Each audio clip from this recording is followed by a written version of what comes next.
MTH601 के lecture number 6 के बारे में आज हम बात करेंगे।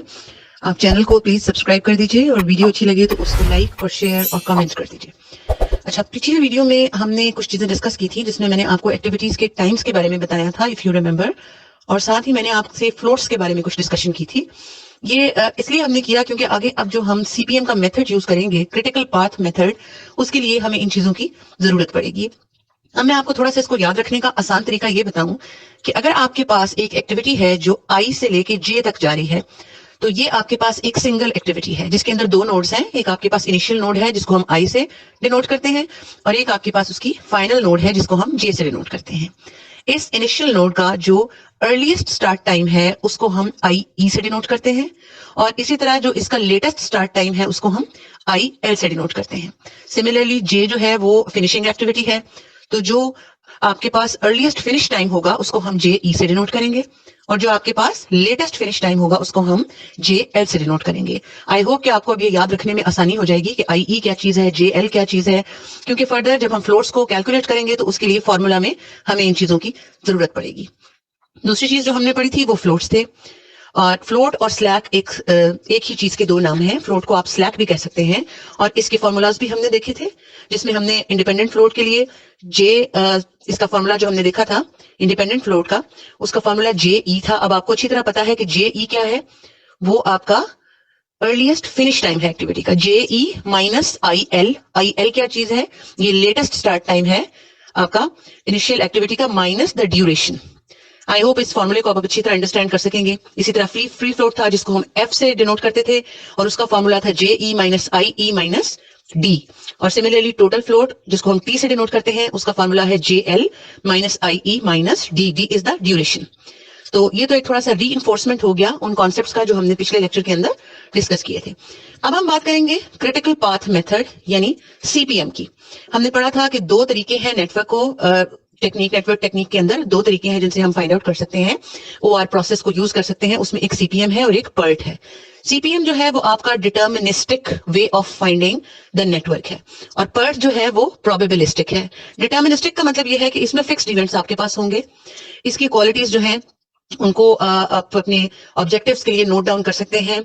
सीपीएम का जो मेथड है ये डिटर्मिनिस्टिक है, ये रेपिटेटिव है, रिपीट होता है, और ये एक्टिविटी ओरिएंटेड है। एमसीक्यूज के हवाले से ये एक बहुत इंपॉर्टेंट इंफॉर्मेशन है कि जहां पे भी एक्टिविटी ओरिएंटेड का जिक्र आएगा इसका मतलब है वो सीपीएम की बात हो रही है, और जहां पे इवेंट ओरिएंटेड का जिक्र आएगा इसका मतलब है कि they are talking about PERT.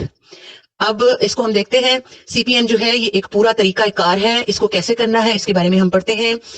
अब एओएन जो है आपकी 2.3 टॉपिक है आपके हैंडआउट्स के अंदर, फाइंडिंग द क्रिटिकल पाथ। इसमें एक चीज आपको बताई हुई है, ऑन नोड डायग्राम, एओएन। ये क्या चीज है?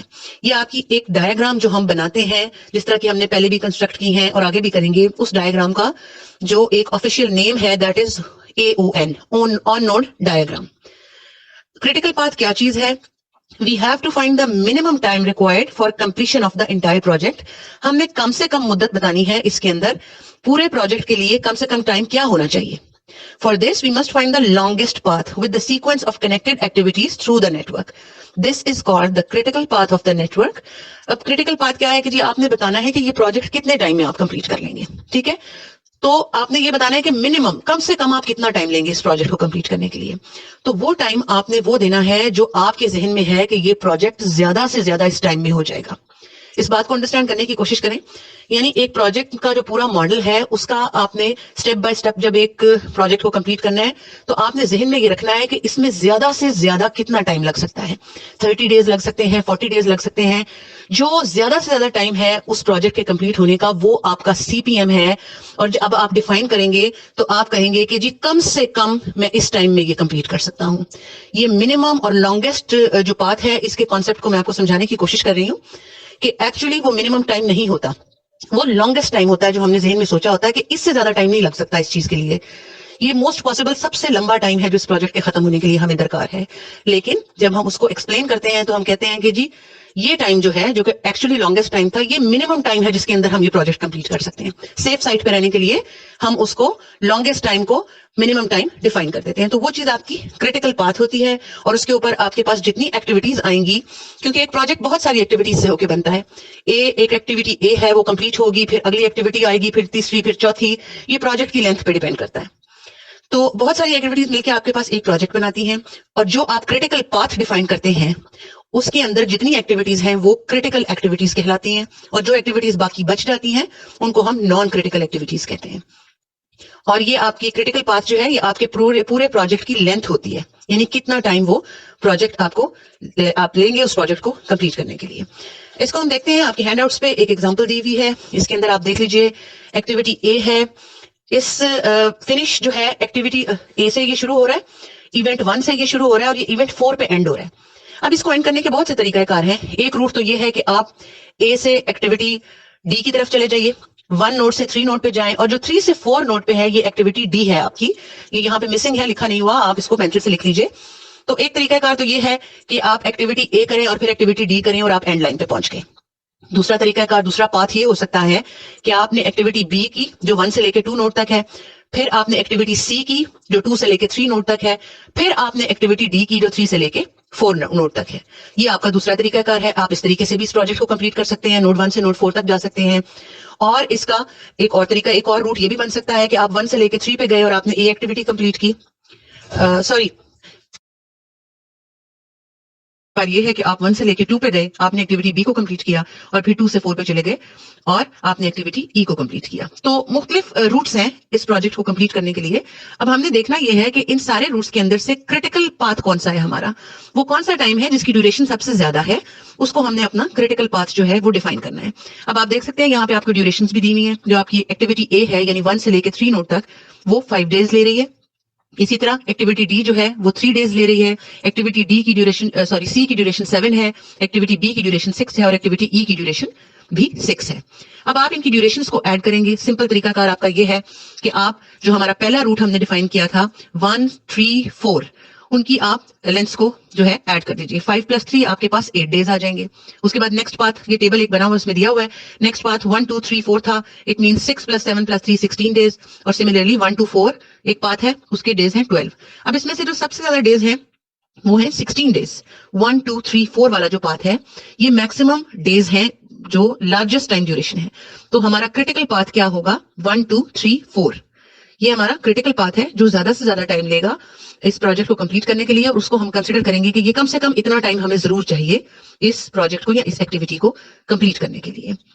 और इसके अंदर जो एक्टिविटीज है, यानी एक्टिविटी 1 से लेके 2 तक एक्टिविटी बी है, उसके बाद 2 से लेके 3 तक एक्टिविटी सी है और 3 से लेके 4 तक एक्टिविटी डी है। तो ये बी, सी और डी ये आपके पास क्रिटिकल एक्टिविटीज इनको हम कहेंगे। जो क्रिटिकल पाथ के ऊपर जितनी भी एक्टिविटीज हैं उनको हम क्रिटिकल एक्टिविटीज कहते हैं। अब length of a path is a network is the total time it takes to travel along the path. पूरा टाइम जितना उस रास्ते पे चलने के लिए नेटवर्क लेता है वो उसकी लेंथ होती है। तो ये आपका क्रिटिकल पाथ आ गया। आई होप आप लोगों को ये क्लियर हो गई होगी, इसकी क्लैरिटी आ गई होगी। इसी डायग्राम की हम ऑन नोड डायग्राम AON भी बना सकते हैं जो इसी पेज पे बनी हुई है। उसमें उसने स्टार्ट लिया है एक इनिशियल एक्टिविटी के साथ, एक इवेंट के साथ, और उसमें आपने एक्टिविटी और ड्यूरेशन इकट्ठी लिख दी गई है। A5 के बाद D3 और फिर एंड। वो सारे रूट्स इस डायग्राम के अंदर डिफाइन कर दिए गए हैं। ये इतनी मुश्किल चीज नहीं है, मेरा ख्याल है आप लोग इसको इजीली कर लेंगे। आगे आपके पास आ जाता है एल्गोरिथम फॉर क्रिटिकल पाथ। अब अगर हम इसको एल्गोरिथम के थ्रू, फॉर्मूले के थ्रू करेंगे तो उसको हम किस तरह करेंगे, इस चीज को हम देखते हैं। इसमें आप देख सकते हैं आपके पास एक टेबल बना हुआ है जिसमें इमीडिएट प्रीडिसेसर दिए हुए हैं और एक्टिविटी सी और डी, जो जॉब सी और डी है उसकी प्रीडिसेसर को देख के आपको अंदाजा हो गया कि चूंकि ए जो है वो रिपीट हो रहा है तो हमें एक डमी एक्टिविटी इंट्रोड्यूस करवानी पड़ेगी जिसको हमने जी का नाम दिया है और उसको हमने एक डॉटेड लाइन से शो कर दिया है। और डमी एक्टिविटी की जो ड्यूरेशन होती है आपको पता है वो हमेशा 0 होती है क्योंकि वो एक्चुअली हैपन नहीं हो रही होती। ये हमने पहले सारी चीज डिस्कस की हुई है। अब नेक्स्ट चीज जो है बड़ी इंपॉर्टेंट चीज है, that is early start and early finish programme.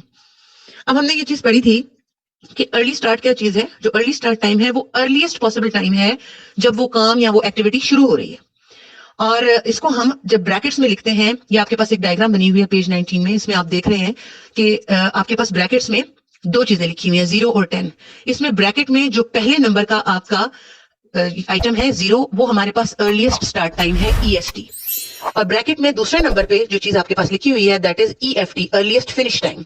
यानी ये ब्रैकेट आपको बताती है कि ये प्रोजेक्ट जो है या जो भी आपका ये एक्टिविटी है ये 0 पे शुरू हुई और ये 10 पे खत्म हो गई। ये सेकंड्स हो सकते हैं, डेज हो सकते हैं, कुछ भी हो सकते हैं बहरहाल। तो इससे हमें क्या चीज पता लगी कि ब्रैकेट्स जब लिखी होंगी तो उसमें आपका पहला जो कंपोनेंट है वो अर्लीस्ट स्टार्ट टाइम है और दूसरा कंपोनेंट जो है वो अर्लीस्ट फिनिश टाइम है। अब ये एक डायग्राम है, इसमें भी डिफरेंट रूट्स हैं आपके पास। आप ये इस तरह भी कर सकते हैं कि आप इवेंट 1 से 2 पे चले गए, 2 से 4 पे, 4 से 5 पे और 5 से 6 पे। 1 2 4 5 6 एक आपके पास ये हो सकता है रूट। दूसरा रूट आप ये बना सकते हैं 3 4 5 6, और इसके अलावा तीसरा पॉसिबल रूट आपके पास क्या है 1 2 3 4 5 6। इसमें 2 से 3 आपके पास एक डमी एक्टिविटी इंट्रोड्यूस करवाई गई है, क्योंकि हम 1 के बाद जब 2 पे जाएंगे तो 2 से 3 पे आने के लिए हमें एक डमी एक्टिविटी इंट्रोड्यूस करवानी पड़ेगी। अब इसकी कैलकुलेशंस कैसे करनी है। हमने ये पढ़ा था कि अर्लीस्ट स्टार्ट टाइम और अर्लीस्ट फिनिश टाइम हम कैसे कैलकुलेट करते हैं। इसको मेरी बात को गौर से सुनिएगा, ये कॉन्सेप्ट बहुत इजी है, लेकिन अगर आप इसको कंफ्यूज करेंगे तो फिर ये आपके लिए काफी कंफ्यूजिंग हो जाएगा।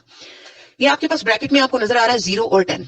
जब भी आपने अर्लीस्ट स्टार्ट टाइम कैलकुलेट करना है तो आपने उस टाइम के अंदर उसी एक्टिविटी की ड्यूरेशन को ऐड कर देना। यानी ये 0 आपका अर्लीस्ट स्टार्ट टाइम है और एक्टिविटी ए की ड्यूरेशन 10 है। 0 + 10 10 हो गया। अब आपकी जो नेक्स्ट एक्टिविटी है उसका अर्लीस्ट स्टार्ट टाइम, ये दोनों चीजें ऐड होके बन गई। डी के साथ आप 10 लिखा हुआ देख सकते हैं। लेकिन अर्लीस्ट फिनिश टाइम कैसे कैलकुलेट करना है। अर्लीस्ट फिनिश टाइम कैलकुलेट करने के लिए आप देख सकते हैं ब्रैकेट में दूसरे नंबर पे जो 10 है ये अर्लीस्ट फिनिश टाइम है। इसको कैलकुलेट करने के लिए this 10 plus the duration of the next activity. Next activity 2 से लेके 4 तक है, उसकी ड्यूरेशन आप देख सकते हैं 7 है। 10 + 7 17। सिमिलरली अब आप ये एक्टिविटी आपकी कंप्लीट हो गई। अब आप 2 से 4 वाली एक्टिविटी पे आ गए, उसमें से आपने अब आगे चीज कैलकुलेट करनी है। तो क्या करेंगे, आपका जो पहला कंपोनेंट है अर्लीस्ट स्टार्ट टाइम 10 है और उसकी ड्यूरेशन इस एक्टिविटी की 7 है। 10 + 7 17, ये आपकी नेक्स्ट एक्टिविटी ई एक्टिविटी का अर्लीस्ट स्टार्ट टाइम बन गया और उसका अर्लीस्ट फिनिश टाइम 17 था। 17 और अगली एक्टिविटी जो ई है उसकी ड्यूरेशन 4। 17 और 4 21। आई होप आप लोगों को ये कॉन्सेप्ट समझ आ गया होगा कि ये कैलकुलेशन कैसे हुई है। इसको कैलकुलेट करते करते जब आप एंड पे गए 6 पे, तो आपके पास अर्लीस्ट स्टार्ट टाइम 21 आ गया और अर्लीस्ट फिनिश टाइम 33 आ गया। सिमिलरली अगर आप दूसरे रूट पे आए, इवेंट 1 से लेके इवेंट 3 तक अगर आप आए तो उसको आप कैसे कैलकुलेट करेंगे जनाब। 0 और 3 सिमिलरली आपने उसको कैलकुलेट किया। आपने अब इस 3 से आगे एक्टिविटी 4 पे जाना है, सॉरी सी पे जाना है, इस एक्टिविटी बी से। यहाँ पे आपके पास अर्लीस्ट स्टार्ट टाइम 0 था, उसमें आपने ऐड कर दिया 3, तो आपकी नेक्स्ट एक्टिविटी की जो अर्लीस्ट स्टार्ट टाइम है वो 3 बन जाएगा। सिमिलरली यहाँ पे अर्लीस्ट फिनिश टाइम 3 था, अगली एक्टिविटी का अर्लीस्ट जो आपकी ड्यूरेशन है वो 4 है। 3 + 4 7। यानी ये जो एक्टिविटी सी है जो 3 से 5 तक है, इसके आपके पास ये कंपोनेंट्स क्या आ जाएंगे 3 और 7। इसी तरह आप आगे कैलकुलेट करते जाएं। अब आप देख सकते हैं जी जो है इसके जो कंपोनेंट्स है ब्रैकेट में वो 10 और 10 सेम है, इसलिए कि हमें पता है कि जी का ड्यूरेशन 0 है, बिल्कुल 0 है। तो जब आप अर्लीस्ट स्टार्ट टाइम ए की जो एक्टिविटी है 1 से लेकर 2 तक, उसका अर्लीस्ट स्टार्ट टाइम 0 था, उसमें आपने इसकी ड्यूरेशन को ऐड कर दिया, 10 आ गया। लेकिन इसका जो अर्लीस्ट फिनिश टाइम है वो भी 10 है और अगली एक्टिविटी जी की ड्यूरेशन 0 है, तो वो 10 जो है वो 10 ही रहेगा, इसलिए इसके कंपोनेंट्स जो है वो 10 और 10 है। आई होप कि ये सारी चीज आपको क्लियर हो गई होगी कि आपने इन कंपोनेंट्स को कैलकुलेट कैसे करना है। जब आपने इसको सारा कैलकुलेट कर लिया तो आपको पता लगा कि इसका अर्लीस्ट फिनिश टाइम जो है वो 33 है। यानी मोस्ट टाइम जितना ये एक्टिविटी कंप्लीट प्रोजेक्ट कंप्लीट होने मिलेगा वो 33 है। तो ये तो कैलकुलेशन आ गई early start and early finish की। अब हम बात करेंगे late start and late finish program की। लेट स्टार्ट और लेट फिनिश प्रोग्राम इसी सारी चीज का रिवर्स है। यानी अर्लीस्ट स्टार्ट और अर्लीस्ट फिनिश को कैलकुलेट करने के लिए आपने इवेंट 1 से शुरू किया था। जब आप इवेंट 6 से वापस आना शुरू करते हैं तो आप क्या कैलकुलेट कर रहे होते हैं, late start and late finish. ये आपकी डायग्राम दी हुई है इसके ऊपर, हैंडआउट्स के ऊपर। इसमें आप एक्टिविटी 6 से शुरू करते हैं। अब आपको यहां से क्या पता लगा कि जी इस प्रोजेक्ट का जो सबसे आपका अर्लीस्ट फिनिश टाइम है वो 33 था, हमने देखा था 33, और इसकी ड्यूरेशन थी एक्टिविटी एफ जो है इसकी ड्यूरेशन 12 थी। 33 में से आप 12 को माइनस कर दीजिए तो आपके पास जो पिछली एक्टिविटी है जो 3 से लेके 5 तक है उसका लेटेस्ट फिनिश टाइम आ जाएगा, वो आपके पास क्या आ जाएगा 21। सिमिलरली जिस तरह हम पहले करते थे कि इसमें तो इसी एक्टिविटी की ड्यूरेशन को माइनस कर दिया, लेकिन जो दूसरा कंपोनेंट है उसके लिए पिछली एक्टिविटी की ड्यूरेशन को माइनस करना पड़ेगा। बिल्कुल उसका उलट है जो हमने पहले किया है। यानी 33 में से तो आपने 12 को माइनस कर दिया, आपके पास 21 आ गया, लेकिन इस 21 को उस पिछली एक्टिविटी की ड्यूरेशन जो कि 4 थी उसमें से माइनस करेंगे तो 17 आ जाएगा आपके पास। सिमिलरली अब आपने इससे पिछली एक्टिविटी पे जाना है जो 1 से लेके 3 तक है, तो उसके लिए आप क्या करेंगे, 21 जो है उसमें से आप इसी एक्टिविटी की ड्यूरेशन 4 माइनस करेंगे तो आपके पास 17 आ जाएगा। लेकिन 17 में से आप पिछली एक्टिविटी यानी जो 1 से लेके 3 तक है जिसकी ड्यूरेशन 3 थी, 17 में से आप 3 माइनस करेंगे तो 14 आ जाएगा। ये आई होप आपको समझ आ गया होगा, नहीं तो आप इस लेक्चर को 2 या 3 दफा सुनिए और इंशाल्लाह ताला आपको ये चीज एवरीथिंग विल बी क्लियर्ड। तो ये हम क्यों निकाल रहे थे, इतनी मुशक्कत हम क्यों कर रहे थे कि जी अर्लीस्ट फिनिश टाइम भी चाहिए, लेटेस्ट फिनिश टाइम भी चाहिए, इसलिए कि ये हमें जरूरत पड़ेगी आगे स्लैक या फ्लोट कैलकुलेट करने के लिए। अब स्लैक या फ्लोट क्या चीज है, एक ही चीज के दो नाम है, आप उसको स्लैक भी कह सकते हैं, आप उसको फ्लोट भी कह सकते हैं। अब हम ये देखते हैं कि जी कई एक्टिविटीज के जो लेट स्टार्ट टाइम्स हैं और अर्ली स्टार्ट टाइम्स हैं वो सेम है, यानी उसका लेट स्टार्ट टाइम भी वही है और उसका अर्ली स्टार्ट टाइम भी वही है, सेम है, उनका डिफरेंस जो है वो 0 है। So this difference between late start of the job and the early start of the same job is called a slack or float. किसी भी एक्टिविटी का, किसी भी जॉब का जो आप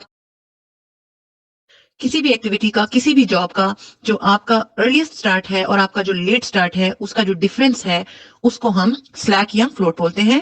और स्लैक या फ्लोट का मतलब ही टोटल स्लैक या टोटल फ्लोट होता है, यानी सिंपल स्लैक और फ्लोट की बात भी हो रही हो तो वो टोटल स्लैक और टोटल फ्लोट ही होता है, जिसको कैलकुलेट करने का फॉर्मूला हमने कल देखा था। हमने कल तीनों तरह के आपके जो फ्लोट्स हैं उनको कैलकुलेट करने का फॉर्मूला जो है वो मैंने आप लोगों के साथ डिस्कस किया था। इसमें आपका इंडिपेंडेंट फ्लोट था जिसका फॉर्मूला जो है वो आपको मैंने दिया था और मैंने आपको बताया था कि इंडिपेंडेंट फ्लोट जो है अगर वो आपका माइनस में आ जाए तो आपने इसको 0 कंसिडर कर लेना है। इंडिपेंडेंट फ्लोट का फॉर्मूला आपको पता है, I is equal to JE minus JL minus D, और इसी तरह फ्री फ्लोट और टोटल फ्लोट का। तो इसमें स्लैक और फ्लोट के टॉपिक में आपको पेज नंबर 20 के ऊपर आपके हैंडआउट्स में एक टेबल दिया हुआ है जिसमें जॉब्स दी हुई हैं, अर्ली स्टार्ट और अर्ली फिनिश दिए हुए हैं, लेट स्टार्ट और लेट फिनिश, हमने ये सारी चीजें कैलकुलेट की हैं और उसके बाद हमने टोटल फ्लोट या टोटल स्लैक जिसे कहते हैं वो फॉर्मूले में लगा के कैलकुलेट किया है। अब इसमें आप देख सकते हैं कि जॉब ए जो है उसका स्लैक 0 है, बी का 14 है, सी का 0 है, डी का 0 है। जिन भी एक्टिविटीज या जॉब्स के स्लैक 0 हैं वो आपकी क्रिटिकल एक्टिविटीज हैं और उनसे मिलके आपका क्रिटिकल पाथ बनेगा, यानी इस टेबल के अकॉर्डिंग आपका क्रिटिकल पाथ जो है वो ACDEF होना चाहिए जिनके स्लैक्स 0 हैं। तो जिन भी एक्टिविटीज के टोटल स्लैक्स 0 हैं वो आपकी क्रिटिकल एक्टिविटीज हैं और वो सब मिलके एक क्रिटिकल पाथ बनाती है। और इसमें आप देख सकते हैं कि G एक डमी एक्टिविटी है जो इंट्रोड्यूस करवाई गई है ताकि हम D से C की तरफ आ सके। अब दूसरी चीज जो हम पढ़ेंगे वो फ्री स्लैक है। Free slack is defined as the amount of time an activity can be delayed without affecting the early start time of any job. ये चीज भी हमने कल पढ़ी थी, वो जो प्रीवियस और सब्सिक्वेंट की बात हुई थी कि जी कोई ऐसी एक्टिविटी है जिसको हम डिले कर सकते हैं, उससे अफेक्ट नहीं होता अर्ली स्टार्ट टाइम किसी भी जॉब का, तो हम उसको बोलते हैं फ्री स्लैक। और फ्री स्लैक कैलकुलेट करने का फॉर्मूला भी हम डिस्कस कर चुके हैं। सिमिलरली आपका इंडिपेंडेंट स्लैक है, इसको भी आप कैलकुलेट कर सकते हैं फॉर्मूले के थ्रू, और ये भी हमने डिस्कस कर लिया था कि ये नेगेटिव नहीं हो सकता, 0 हो सकता है। आगे ये आपके पास एक एग्जाम्पल है 2.3.6 जो इंडिपेंडेंट स्लैक का टॉपिक है, इसके अंदर एक एग्जाम्पल आपको दी हुई है। इस एग्जाम्पल के अंदर उन्होंने AON डायग्राम्स बनाई हुई है आपके पास और उसके ऊपर इसी तरह कैलकुलेट करके उन्होंने early start, early finish, late start, late finish किए हुए हैं। और सिमिलरली इन्हीं चीजों को यूज करते हुए आपके पास उन्होंने कैलकुलेट किए हुए हैं फिगर 1.93 और फिगर 119 एंड फिगर 18 जो है, इनके थ्रू उन्होंने टोटल स्लैक, फ्री स्लैक और इंडिपेंडेंट स्लैक को कैलकुलेट किया हुआ है। अब इसमें से आपने बताना है कि जी आपका क्रिटिकल पाथ क्या है। अगर आपके पास टोटल, फ्री और इंडिपेंडेंट स्लैक्स आपने कैलकुलेट कर लिए और फिर आपने CPM बताना है, तो जिस भी एक्टिविटी के तीनों टाइप्स ऑफ स्लैक्स 0 होंगे वो आपकी क्रिटिकल एक्टिविटी होगी। जैसे एक्टिविटी 1 से लेके 2 तक इसके तीनों टाइप के स्लैक्स या फ्लोट्स 0 हैं। उसके बाद अगली एक्टिविटी 2 से लेके 3 तक है जिसके तीनों टाइप के स्लैक्स जो है वो 0 हैं। फिर 3 to 4 और 4 to 5। तो आपका रूट या आपका CPM क्रिटिकल पाथ इसमें क्या हो जाएगा, 1 से लेके 2, 2 से लेके 3, 3 से लेके 4 और 4 से लेके 5। और जब आप इसको कैलकुलेट करते हैं तो वो आपके पास 46 आ रही है उसकी ड्यूरेशन। तो ये था सारा टॉपिक कि हम CPM को यानी क्रिटिकल पाथ को कैलकुलेट कैसे करते हैं, और इस टेक्निक को हमने आज सीखा। आई होप कि आप लोगों को सब चीज समझ आ गई होगी, और इंशाल्लाह ताला नेक्स्ट लेक्चर में हम PERT के बारे में बात करेंगे और कोशिश करेंगे कि इस सेकंड चैप्टर को हम कंप्लीट कर लें। तब तक के लिए अल्लाह हाफिज।